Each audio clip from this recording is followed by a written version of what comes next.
Hi, I'm Boris Blade. I'm the host of Strange But Harmless. Let's talk about floating.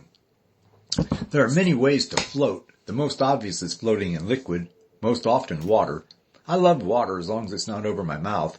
If I can't breathe air, I freak out. Well, I just had an epiphany. I was going to say I can't hold my breath underwater without plugging my nose. I'll bet the reason for that is the same reason I was short-winded as a child. I've explained that in earlier episodes. So many things float. Just to name a few, well, quite a few. Speaking of water, ice floats. It's one of the few solids that'll float in its own liquid. Well, I shouldn't mention this, but I will. You know me. People can float in their own liquid if they save up enough of it. I've heard of golden showers, but golden baths? No, thank you. Either way. Old or bad eggs float. The porous shell lets small amounts of air in over time, causing both rot and floating. I don't eat eggs that often, so I really don't give a shit. Speaking of shit, why do some turds float? Please don't ask me. Oh, I did the research. I just don't feel like getting into details of the composition of shit right now. Frankly, my dears, I don't give a damn. Now, most plastic items float. Just look at all the trash floating in our lakes and streams. Oranges float, the unpeeled ones, that is. The rind holds air and acts like a floating device. Apples float, at least the heavy ones do. Try bobbing for one. Balloons float, on both water or air, depending on what you fill them with. Clouds float and make cool shapes for your imagination. Dust floats, but can only be seen in light. Soap bubbles float till they pop. Wax candles, the solid ones, float. Oil floats, just ask those Alaskan ducks. Soda pop floats, at least diet ones do. Emergency floating devices float? I would hope so. Boats float until you poke holes in them. Some planes float. Hell, some are even supposed to float without crashing. Same with cars. Some of them float. I'd love to own an amphibious car. Bobbers float until they're pulled under by a fish. And last but not least, astronauts float in space. Which brings us to people. Now, people are a funny proposition when it comes to floating. I used to be fat. No, really, I was morbidly obese. Both my doctors and my smart scale agreed. Not that they ever discussed it with each other, at least not as far as I know. Now I'm just overweight. Pudgy, you might say, but please don't let me hear it. The point being that when I was fat, I couldn't float to save my life, except that is for the back float, but I consider that more swimming than floating. By the time I was a teenager and was allowed to ride my bike out of the neighborhood, Dad had loosened up a little. We were allowed to go to the lake downtown to swim. It was a good-sized lake with a designated swim area cordoned off with buoy ropes. There was a shallow part that went from the shore to about 5 foot 6 inches deep, perfect for me being 6 foot 2 inches tall. They had a floating dock that you can swim out to. No, really, you could. I couldn't. I never really learned to swim. I get the concept of swimming. I had lessons in high school. We even got to scuba in the pool. Now I can go through the motions, but the breathing thing gets me every time. I would stay in the deepest part of the shallow end. I was always at the rope to the deep side. Most of the time I spent back floating around or diving to see how long I could stay under. Kids would freak out as they swam past me just sitting on the bottom. I could count to 60 Mississippi before coming up. Like I said, I love the water. I could do a dozen backspins underwater. I could stand on my hands for about a minute. I wasn't afraid of the water, just had breathing issues. I always did and still do wear nose plugs. You know the rubber-covered metal ones? They're flesh-colored. Well, if you're an albino.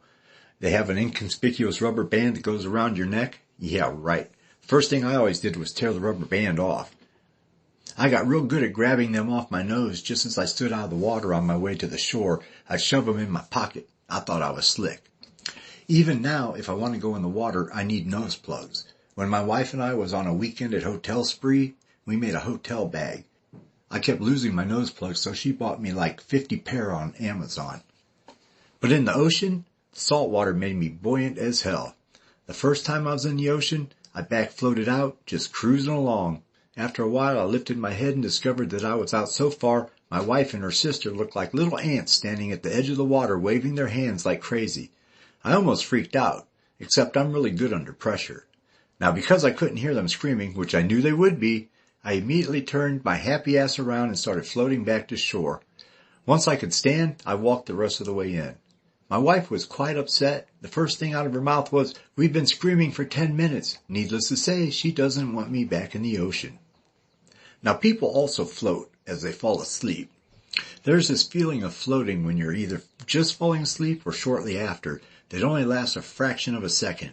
If you're not aware of it, you never even know it was there. What I'm saying is new to most people. I have no science to back it up, so argue away. These are my life experiences, my observations, and my opinions of what they mean.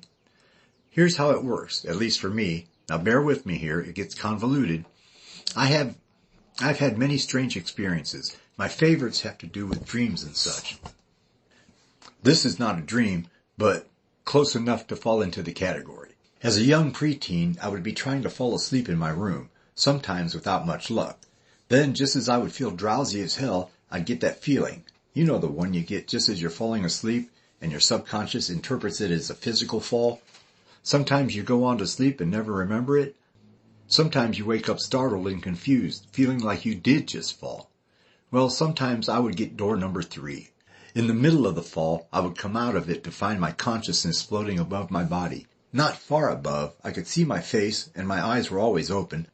I looked kind of like a corpse with slightly more color, but my mind was awake. My body was also aware of its surroundings. I could see the curtains blowing as the breeze came through the room. I could feel the breeze blowing across me. I could hear a distant train whistle as the A.B.&B railroad was approaching the nearest crossing. Both my body and my spirit could sense and see things. Scary for a young man who was brought up to believe that this sort of thing was of the devil. I would fight and claw with all my will and mental capabilities until finally I would fall back into my body, and there I would lay in a cold sweat praying for the peaceful escape of sleep. Then there were the times that a black swirling hole would appear between me and my body. These were the scariest times of all. There was nothing but different shades of darkness. I could sense malice but couldn't pinpoint its origin. I assumed it came from the dark mass swirling above me, cutting my spirit off from my body. Again, I'd fight as hard as I could. To this day, I don't know if the hole was trying to pull me in and I was fighting for release, or if I was fighting to get into the hole and it was fighting to repel me. Neither option seemed good at the time, but now, if it happened, I might have to explore at least the edges of the hole. I've never been able to repeat those trips out of my body since then.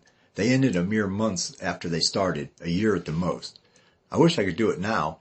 What with all I've taught myself about dreaming and controlling them and interpreting them over the years, I bet I could travel anywhere I wanted, see sights only a bird has ever seen before. Damn, it pisses me off. If only I'd rejected my family's ways and practiced my gifts as a young lad. Alas, there's the regrets of a middle-aged man. The other dream-related floating-ish thing was my lucid dreaming. As a child, I would have these reoccurring nightmares. One in particular bothered me the most. I was always being chased through the neighborhood by an undescriptive monster. It always ended up chasing me through our house. First in the basement, scary in and of itself, then the second floor. I'd end up in a closet. Just when the monster would open the door and grab me, I'd wake up. I'd be laying in a pool of sweat most times. Then it happened.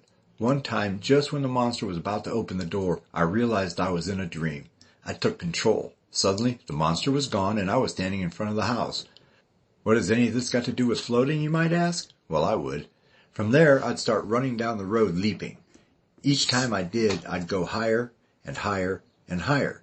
Then when I reached the height of our electrical lines, I would level out and kind of float, but in a vertical position. I wouldn't call it flying, and floating doesn't seem totally correct either.